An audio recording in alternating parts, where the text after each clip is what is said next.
15 years ago, led by nothing more than a hope and a prayer, Wayne Weaver helped to do the impossible, bring an NFL team to Jacksonville of all places. Of course, he didn't do it alone, as he had support from executives up top and the thousands of fans on the streets. If it weren't for them, he would have given up long ago. But it was the fans, not the top brass, who kept the dream alive, fueling the passion that this city held for football. Well, a lot can happen in 15 years, and now the man who brought this team to life is watching it crumble before his very eyes. On the Jags' home opener in 2009, just 46,000 people showed up. Sections of the field were already tarped off years ago, but this is something else. It doesn't help that despite being one of the smallest markets in the league, Jacksonville Municipal Stadium, as it's now called, has one of the largest capacities, at over 73,000. It's been a struggle to fill that place up since the 90s, but with a lackluster team on display, who can blame them? Week 6 saw an even steeper low. Just over 42,000 people showed up to watch the Jags squeak out a win in overtime to get to an astonishing 3-3. But the enthusiasm just wasn't there anymore. Maybe the well had run dry. Maybe the departure of an icon like Taylor soured people's hearts. Why else would over 17,000 season ticket holders not renew? In a tale as old as time, the woeful expansion team would be hit with relocation rumors. Los Angeles being a prime candidate with talks of a new stadium in the works. It's just how the cookie crumbles, I suppose.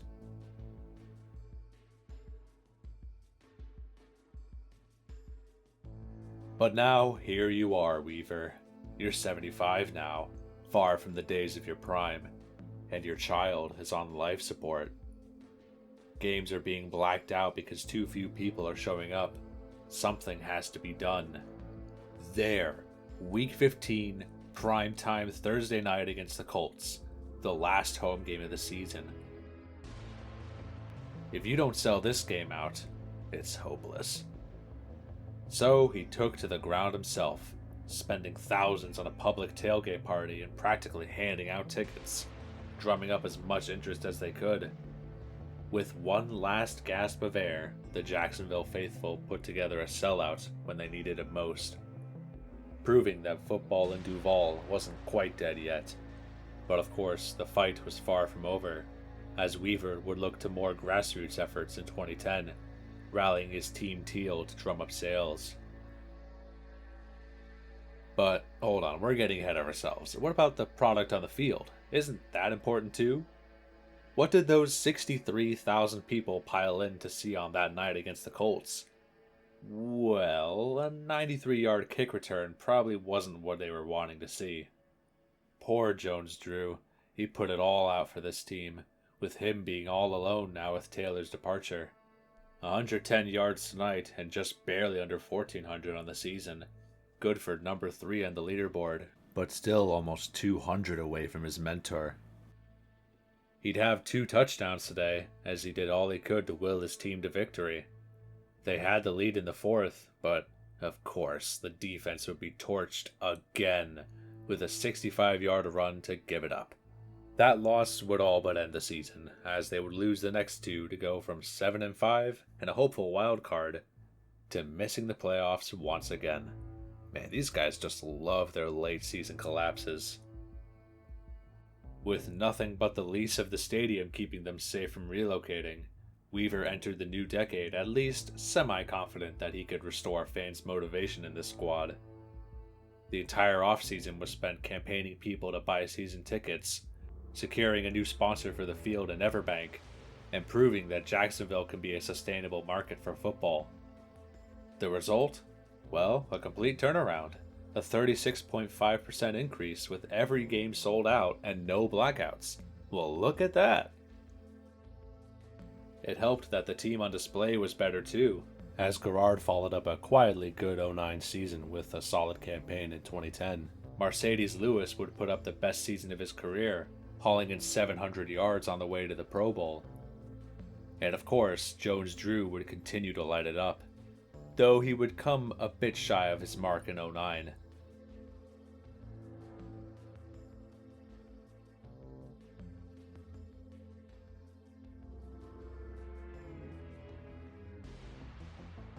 Sure, they failed to get momentum with a 4-4 start, but they were at least able to beat the damn Colts off the boot of Scobie nailing a franchise record 59-yarder.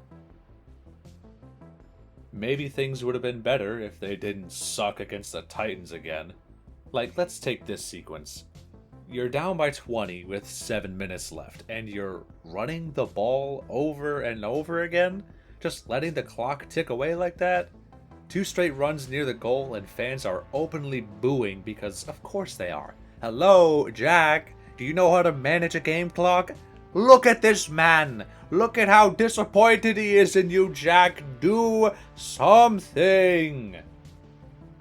Predictably, when they finally do decide to pass, it would result in a terrible throw and then a pick. Classic Jags. After the bye, they kept climbing, winning 4 out of 5 to reach the top of the AFC South with 3 weeks left. With hopes high, they headed into Indianapolis to take care of business, and are you kidding me? It happened again? A punt and a kickoff return? Why does this keep happening? Well, it's okay. As long as they can pull out the win against Washington, they can still make it in. It would be better if they didn't have to go to overtime, but oh well. Garrard has this in the bag. For the other team, of course. Well, for the second time in as many years, the Jags would come so close to playoff glory, only to blow it at the end of the season. Don't you just love that?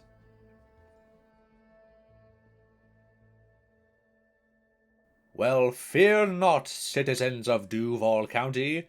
The new savior of the Jacksonville Jaguars is here. With the 10th overall pick in the 2011 draft, the Jags select the one, the only, Blaine Gabbert! This is the part where you cheer. It! Now watch as he takes the field and shows the world what's business. A college star having troubles after being immediately thrown into a starting role in the NFL? Who would have guessed that? Well, maybe we didn't know it would be as bad as we thought, as after Garrard unceremoniously got the axe, Gabbert came in and got sacked 40 times, fumbled 14 times, and only completed around 50.8% of his passes, with a passer rating of 65.4, good for dead last. But hey, it's not all bad. He didn't really have much help with a weak receiving unit in front of him, and he spent most of the season playing with a toe injury. He was just the only one available to take the burn of a brutal campaign, as the team finished last in passing yards and total offensive yards. The defense, however, took an upswing, with the acquisitions of Dwight Lowry, Drew Coleman, and DeJuan Landry, and the development of Terrence Knighton and Jeremy Mincey, among others, putting together the 6th best unit in the league, a big step up from being at the bottom in 2010. But none had it better than Maurice Jones-Drew, who just refused to take those losses sitting down. Sure, he did everything he could to help his team win, but another goal was in sight, surpassing the mark of his mentor for the most rushing yards in a season. Twice before he'd climbed up only to come just short, but not this year, as he would go off on a torrid pace, flying just a bit above Taylor's in '03. By the end of Week 5, he sat 54 yards ahead of his pace, and gained more ground as Taylor's 35-yard game was matched with a 96-yard performance from Jones-Drew to gain some distance over him. He sagged a bit in Week 8 with only 63 yards, but for the rest of the season he wouldn't have a game under 80, crossing the 1,000 mark a week before Taylor did. By the end of Game 11, he had a 121-yard lead, but of course, Taylor didn't truly shine until the end of the season, while Maurice struggled to keep up. Before he knew it, the lead had shrunken, from 100 to just 22 after Game 13, as Taylor's 163-yard game against Houston was responded with Jones-Drew only putting up 85 against the Bucks. Not that that game should be discredited, as he also racked up 51 yards in the air and dropped a franchise record 4 touchdowns to help the Jags power to victory. He had the benefit of another off game from Taylor to capitalize on, restoring the lead to 77 after another big game of his own. But then he had to match the behemoth 194-yard game from Taylor, the second most of his career and all time in franchise history. In response, Jones-Drew could only put up 103 against Tennessee, and for the first time he fell behind Taylor's pace, needing 135 yards to break the record in the last game of the season.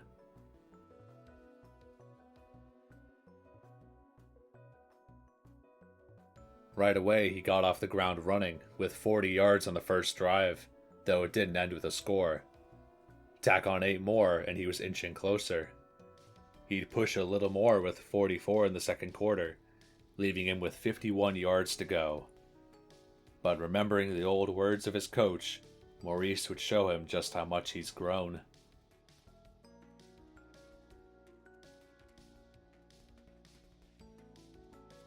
A monster 56-yard run would fittingly put him over the edge, surpassing Fred Taylor for good as the best of the best. He would finish with 1,606 total rushing yards, a mark still unbroken to this day, and a record that cements his legacy as another of the greats.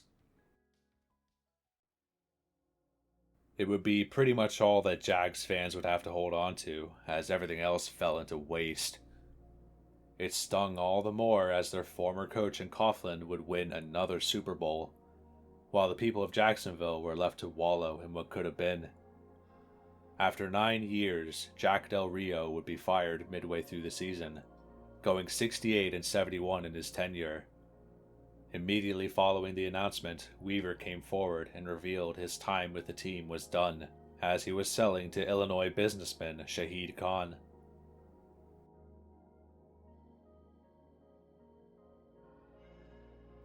It put an end to a remarkable run for an expansion team, who perhaps got their fates backwards. Normally, expansion teams are terrible for years on end before being competitive. I mean, just look at the Rays. But the Jags flipped the script, coming out hot from the gate and reaching mere minutes away from a Super Bowl on multiple occasions. They weren't supposed to be here yet, but they were. Call it devil magic or whatnot, but the one thing that's for sure is that it doesn't last forever. And when it runs out, well, the football gods always make sure to collect what's due.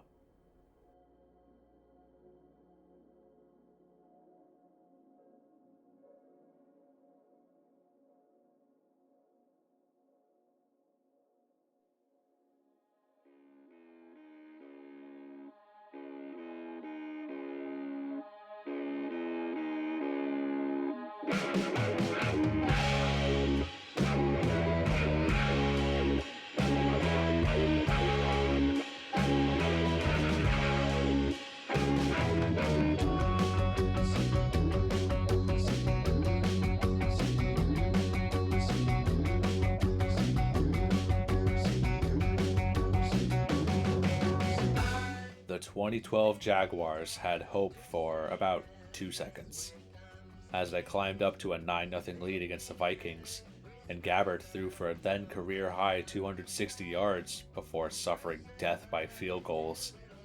Then they managed to pull out a win against the Colts, with an 80-yard drive propelling them over the edge. But after that, it was nothing but the abyss. Let's not beat around the bush. The 2012 Jaguars were awful. It wasn't helped that Gabbert tore his labrum in Week 7, and just a month later he would be deactivated for the rest of the season. Or that Jones-Drew would suffer the same fate and never look the same since. Not that it really mattered anyway. Gabbert just couldn't throw passes over 20 yards. The defense took a huge step back, recording only 5 sacks all year, just as things were starting to seem better.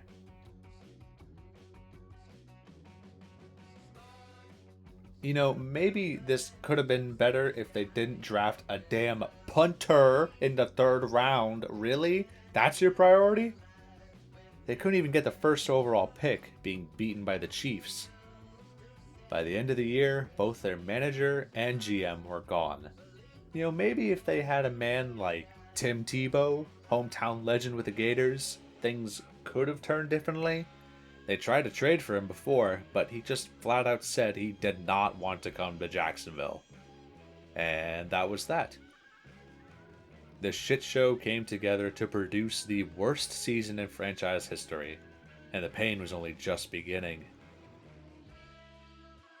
On October 28th, following yet another loss to the Packers, the Jags officially crossed the event horizon, falling below 500 as a franchise for the first time since the late 90s.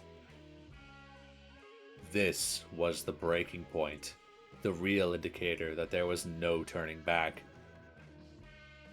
The Jags would never come even close to this mark again.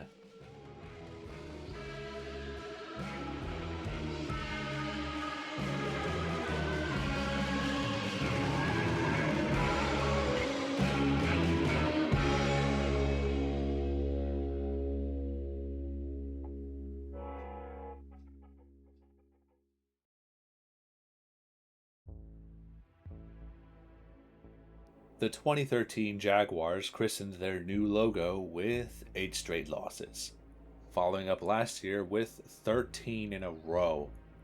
Gabbert got hurt again during Week 5, leaving Chad Henne to once again take over the duties of quarterback.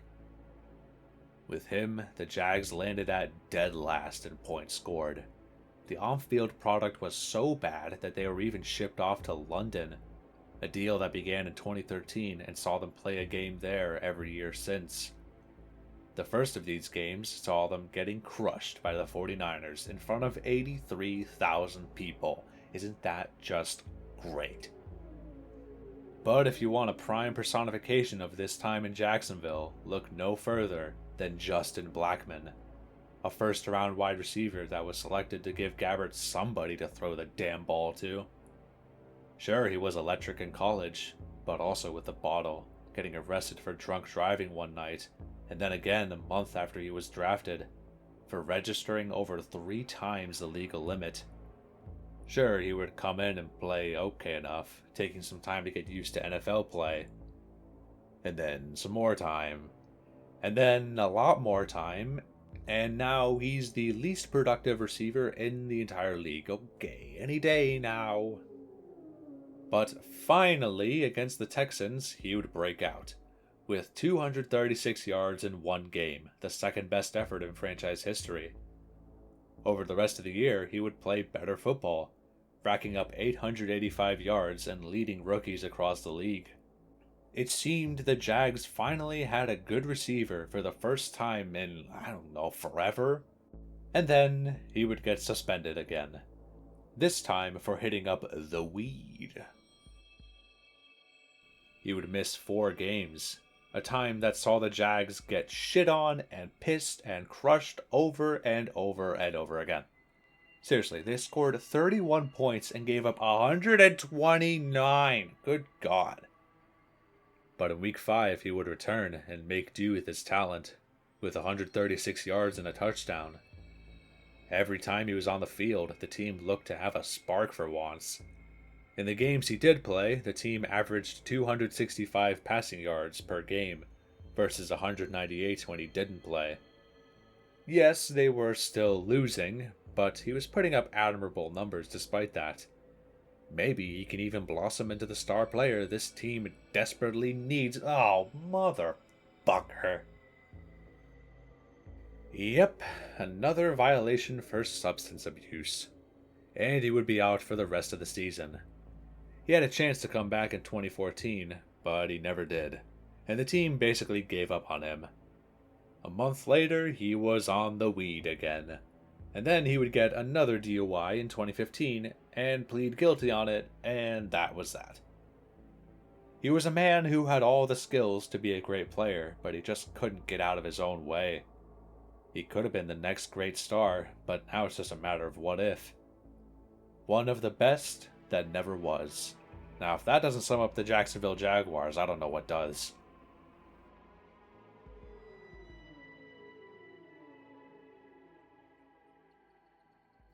At the very least, they were able to string a few wins together without him to avoid another repeat of last year.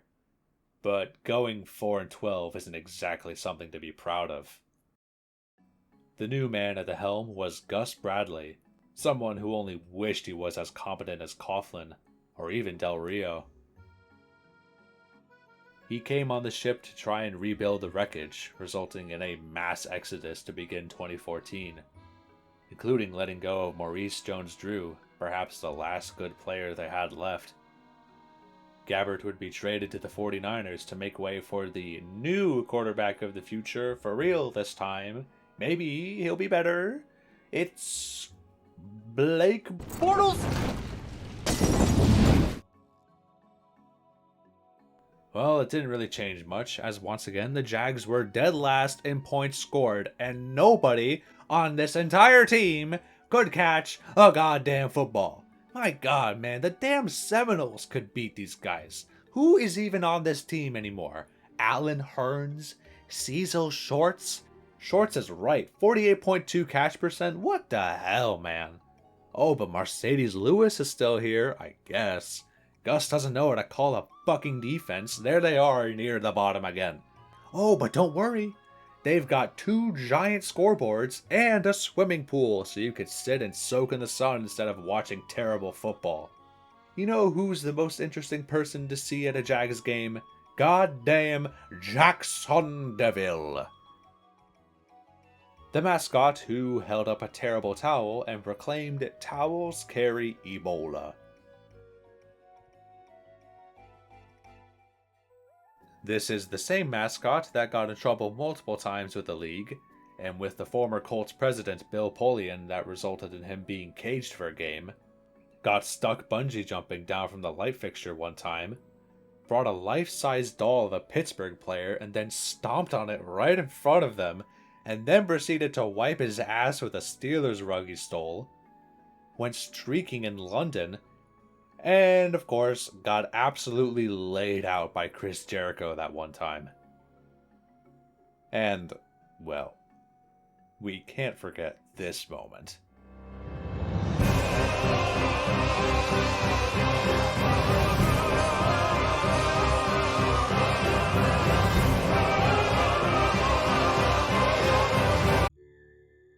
Perhaps the biggest betrayal came on August 31st, 2015, when the legend Josh Scobie would be traded to the Steelers for a draft pick. The man who kicked for 10 years on this team and still remains the all-time leading scorer, gone for a 6th round pick. Incredible. At the very least, Bortles improved his play, breaking franchise records for passing yards, completions, and touchdowns, including throwing 5 in one day against the Titans. Yet he just couldn't stop getting sacked. 55 last year and 51 this year. God, somebody please help this lad. For the first time, a man at quarterback actually had some sort of potential in Jacksonville. Better than Gabbert ever was. Yeah, they went 5-11 and now have gone 8 years without a winning season. But who knows? Maybe they can actually get up to... Oh, who am I kidding? This is the Jaguars we're talking about. They can't do anything right. Look, 2016, 3-13. A complete and total collapse yet again. Bortles fell right back to earth and he sucks. A 10-game losing streak, with 8 games lost by 1 score. I guess at least they're not getting blown out, but they're still losing. The defense remained near the bottom of the league again, mainly because Gus Bradley is an incompetent hack. It doesn't really help that this guy is more predictable than the sky being blue, and just all around unwilling to adjust his schemes to, maybe produce some better results. It's a miracle he's even lasted this long, but somebody's got to coach this sorry team. He's coached the 4th most games in team history, and went an astounding 14-48 among those long 4 years. Among coaches that stuck around for more than 50 games, he is the fourth worst ever, only beaten by Steve Spagnuolo, Bert Bell, and the impeccable Hugh Jackson. Truly a prestigious company to be a part of. Staring down the barrel of yet another wasted year, time was ticking. Week 15 against Houston, the Jags somehow managed to scrape together a 13-0 lead, and held on through the third with a huge kick return. But you know the drill, they would blow it again. As to finish the game, the incredible Blake Bortles would get one first down, while the Texans plowed right back to take the game. They didn't even make it to the airport to fly home before the news broke, and Bradley was forced to sit on a plane with the team he was just let go from. Bon voyage!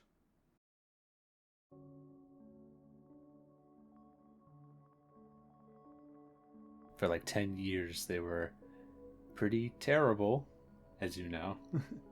They had that like 5-year stretch from 2012 to 2016, and it was just completely awful. They lost over and over and over. And you watch that happen, and do you have any hope that things would get better, or do you just kind of just accept them playing terribly and just keep watching just because you're a fan? You still kind of try to watch the game, just, try to have a good time as best as you can. Try not to let the losses, get to you. It's the team just isn't working itself out. But there was kind of this like angsty attitude in the city during that era that like these Jags are awful and they're gonna be awful forever. They cannot figure themselves out. This team just sucks. Um, it might be better if they leave Jacksonville altogether. I want to share just an anecdote that's slightly related about the 2012 season. So that year the Jags they finished 2-14. At that time I was 11 years old on a little league team that I'm pretty sure did not win a single game. We were basically walking in, hitting out all of the opponent's runners, and they're just, they're scoring all of us, and we just can't really get anything going. And it's the end of the year, or end of the season for us. The coaches sit us down and be like, "Hey, we know that wasn't like the greatest performance or whatever, but like, you got to think about it like how the Jags played. Like, they might not be the greatest team, but you can tell that they're putting in the effort every single week and playing all the time, and are playing hard as possible." And I just kind of like thought and privately, I was like, "Wow, we're getting compared to the Jaguars right now. It must really suck."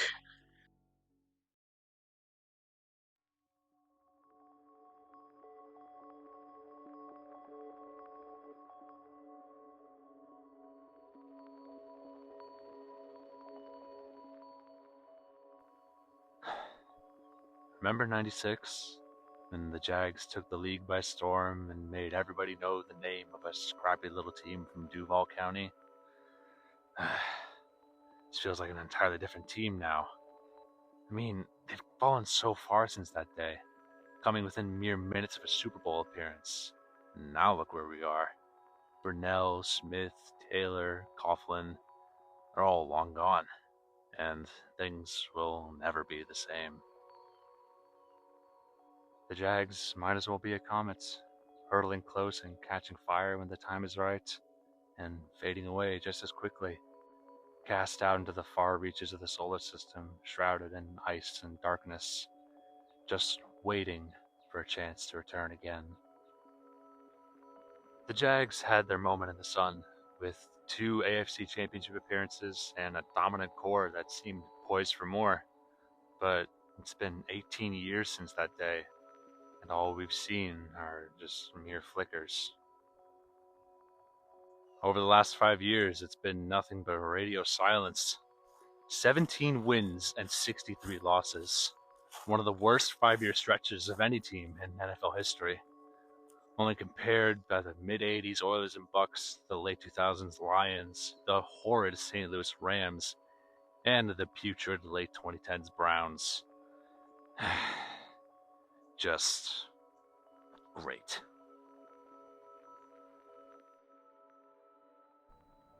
Around the same time the Jaguars came and lit up the NFL, the comet Hale-Bopp showed its lovely face to the world, becoming visible to the naked eye in May of '96. While the Jaguars ran all the way to the AFC Championship and shocked everyone in their path, the wandering star watched from above, content with being nothing more than an interloper among the stars, an anomaly in the football ecosystem. And yet it didn't stay for very long, as within a year and a half, it was gone, faded from the night sky and headed back out to the far reaches of space. The Jags managed to stick around for a couple years after, but soon enough they too left us behind, gone into the abyss of NFL obscurity, waiting for a chance to climb back out. When faced with so much, it's hard to believe we'll ever see another turnaround. Hale-Bopp won't grace our skies again for another 2,000 years, and by then, who knows what will become of this world? Will there even be football anymore? Will anyone even remember the Jacksonville Jaguars? Will anybody be around to tell the tale of when the orbit began to shift once more, and the wanderer of the stars came hurtling back into the limelight once again? Man, I sure hope so.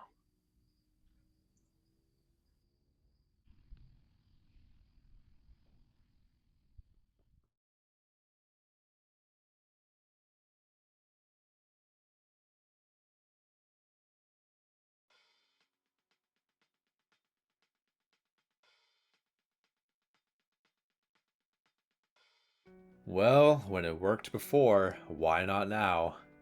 With absolutely nothing left to lose, Tom Coughlin returned to the team he built, and laid the stones for what was to come.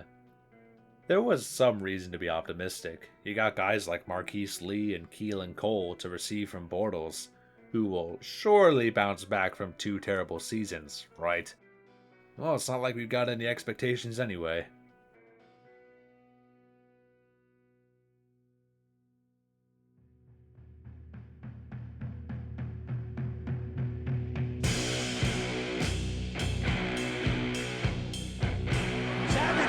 The football again.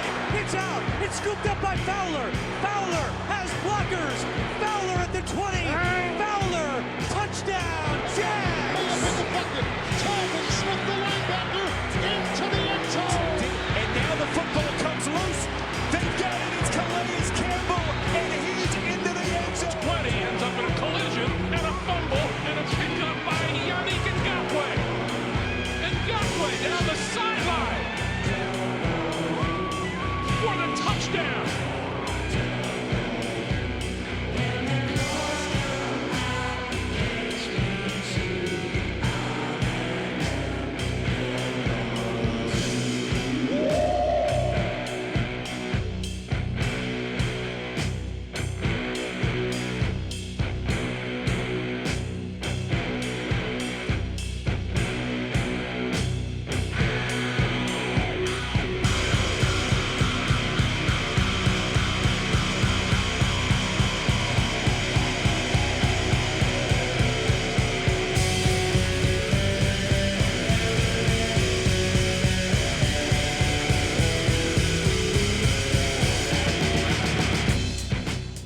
It was with holding the Killer Bees to 9 points that put the league on notice that this was not the same team as before.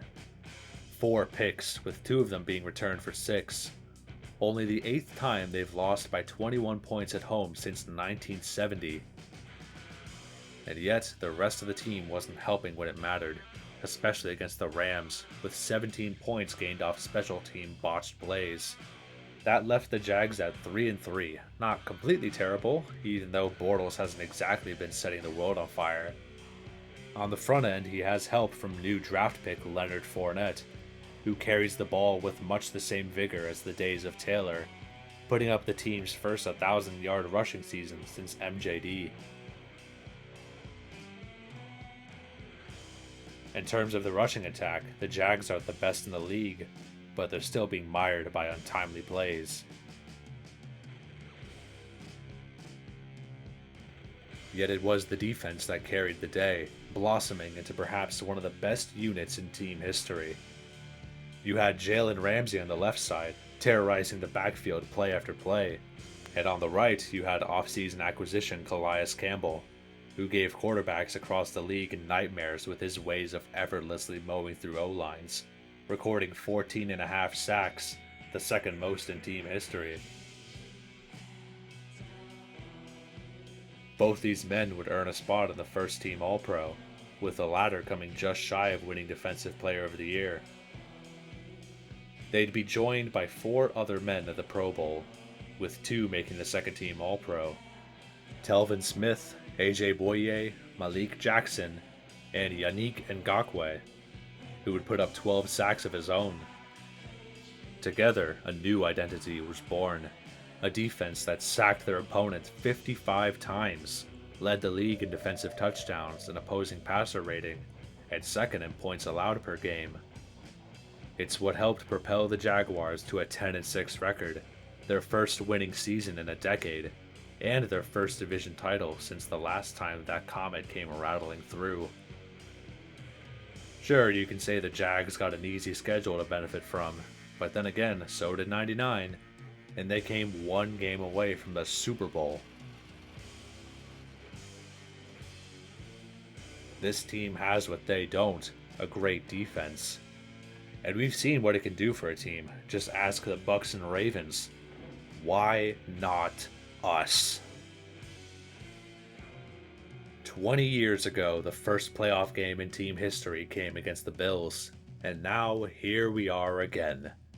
Though this game is much different than the last. The entire first half would go by almost without a score, with only a pair of field goals breaking through dominant defenses. Bortles would only throw 75 yards the whole day, and Fournette would be stifled on the ground. So it was up to the defense to hold strong, which they rose to the challenge, keeping Buffalo out of their end of the field all the way through the third, while Bortles strung together a drive to give the Jags the lead. The Bills wouldn't get past the 48 for the rest of the game, being shoved out of the playoffs with a pick by Ramsey to seal the win. But the bigger test was yet to come as they returned to Pittsburgh much like they did back in '07. On the back of Fournette, they would jump out to an early 14-0 lead, assisted by another pick from Miles Jack. Tack on another score, and the Jags would go up 21-0 early in the second. But of course it wouldn't be that easy, as the defense would bend but not break, allowing 2 scores before the half, but also scooping up one of their own on a fumble return. The Steelers tried to claw their way back into this game, but Jacksonville always seemed to have an answer. Whether it be another stifling defensive performance, or Fournette punching up the gut with his 3rd score of the day.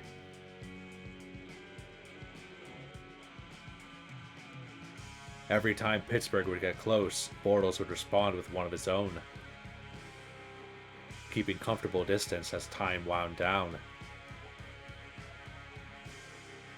Despite the defense allowing over 400 yards, it was the offense that led them to victory today, as the Steelers just ran out of time.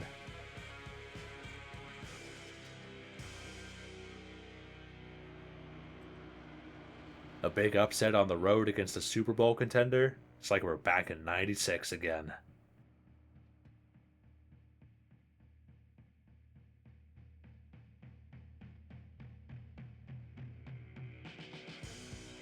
And so the Jags found themselves in familiar territory. Because, of course, they did.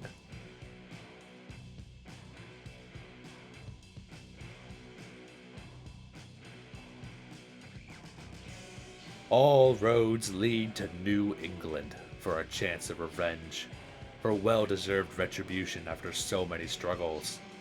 96, 05, 07, all these dreams came crashing down in Foxborough, but not this time. This is a new team. This is Saxonville. and their destiny laid before them.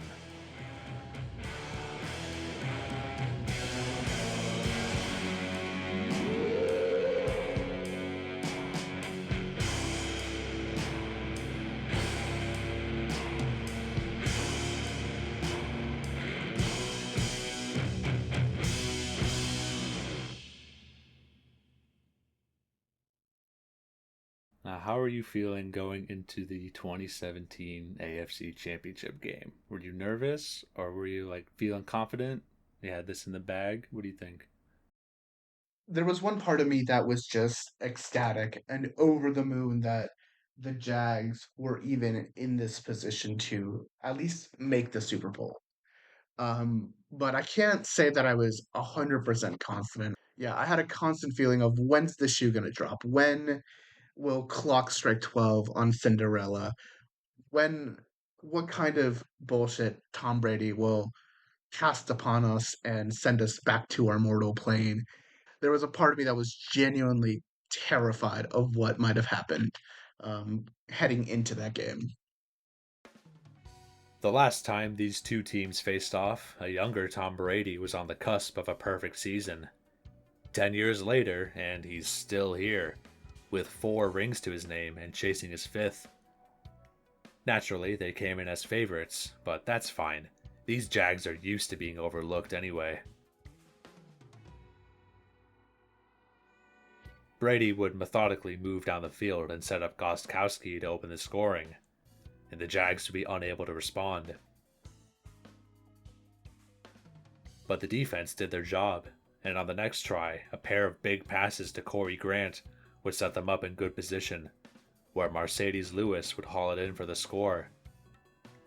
On the ensuing drive, the Patriots would go 4 and out, and Bortles would step right back into the saddle.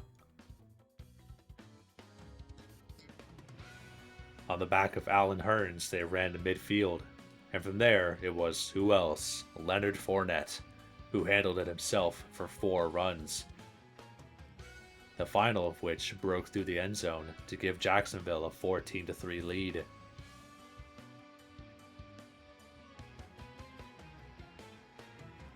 The defense would bend once again, giving up another score before the half ended, though it was also aided thanks to this questionable DPI call. However, going into halftime, the Jags still held a lead, and would receive the ball to begin the third quarter. Taking advantage, they would press to the 36, and rely on the leg of Josh Lambo to get them up by 7. Crucially, the defense would hold firm, only allowing a single first down all quarter, and by the end of it, the Jags were stringing together another drive, with Marquise Lee getting open to bring them deep. Again, though, they would have to settle for a field goal, getting the lead up to 10. Good, but still not comfortable when you're facing against Brady. You can't take any chances. You have to strike while the iron is hot. I mean, you already blew one chance at the end of the first half. Why did you kneel with 55 seconds left? You could have made something happen. You cannot let your foot off the gas, especially against Brady. Doug Maroney, I know I haven't mentioned you until now, but come on, man. You gotta get some balls and do something. You need a big play. You need your defense to come through one more time.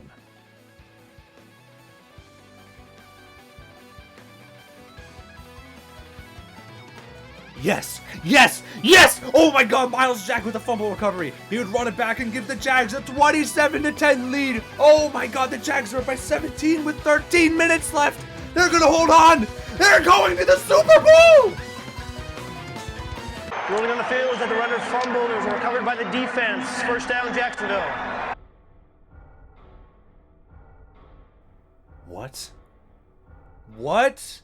They called the play dead? Why? Literally, for what reason? How are we having this discussion now about the goddamn refs? Oh my god, just let it play out and then review it. What are you doing? Well, I'll just keep it simple then. Was Miles Jack down? That's a very simple no. He was not. He was going the other way. He was going to score. We were going to have a 17-point lead on the Patriots. I will take those to my dying days.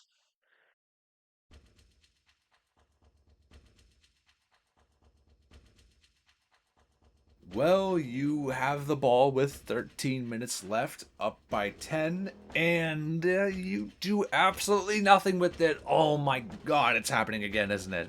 Brady's gonna do it again. Of course, it's like a cakewalk for him. 3rd and 18, and you pull that shit. It's a 3-point game, just like that. Bortles, Fournette, please, somebody. Okay, Hearns, thank you. Just keep it going, keep it going. Not like that. No, come on, man, it's happening. They're choking. Oh my god, they're choking. Okay. At least the defense is still able to hold on, preventing the Patriots from scoring and forcing another punt. Come on, you have the ball with 6 minutes left. Up by 3. You need to score. On the biggest drive of the season, what do you do? Oh, why, man? Why does this always happen? Why? And of course, they give up a big punt return. Of course, you couldn't have made it any easier for them. Now, could you? Jacksonville died on this day. Thanks for fucking nothing!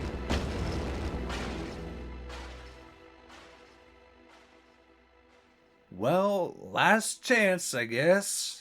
2 quick passes would get them inside New England territory. Okay, there we go. But you gotta get 6 here. Come on. Not that. You cannot be taking sacks now. You almost lost the ball. Oh my god. You cannot be telling me that the season comes down to a 4th and 14. Stepping up and throwing, and it is knocked down by Gilmore.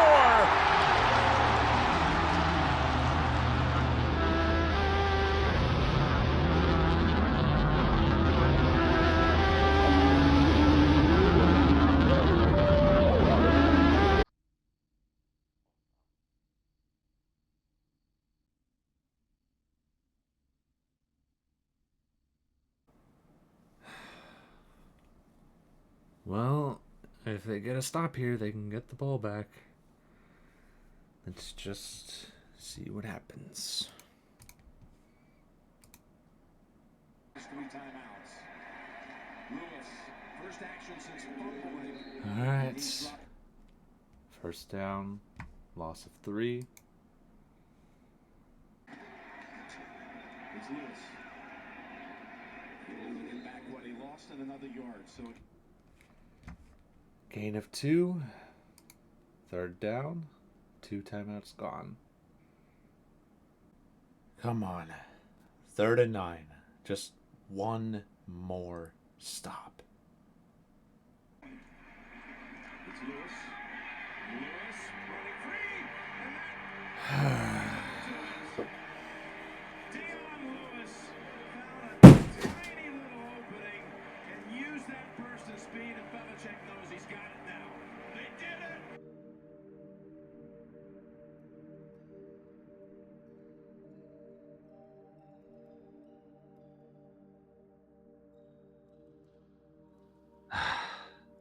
Man, why do I care so much? Maybe I'm just looking at a reflection of something I already know. Like, maybe I'm just addicted to the pain. Maybe it's just fascinating to see a team fail over and over and over despite coming so close to greatness. I mean, for fuck's sake, I'm a Rays fan for crying out loud. I should be used to this. You watch them day in and day out, knowing they're probably not going to succeed, but hey, you never know. They could surprise you. They could go on a crazy run. I mean, sometimes the pieces just line up like that. Some fans get the luxury of watching a perennial contender. Others, well, they're lucky to see it even once in their lives. Seasons like this, you just gotta cherish them while they're here. Because who knows when or even if they'll ever make it back to another place like this ever again. It's just how it is, I guess. The Jacksonville Jaguars might never win a Super Bowl or even make the AFC Championship for another 10, 20, 50 years. Or maybe never. You just don't know. You only get so many chances, I guess. So, use them wisely.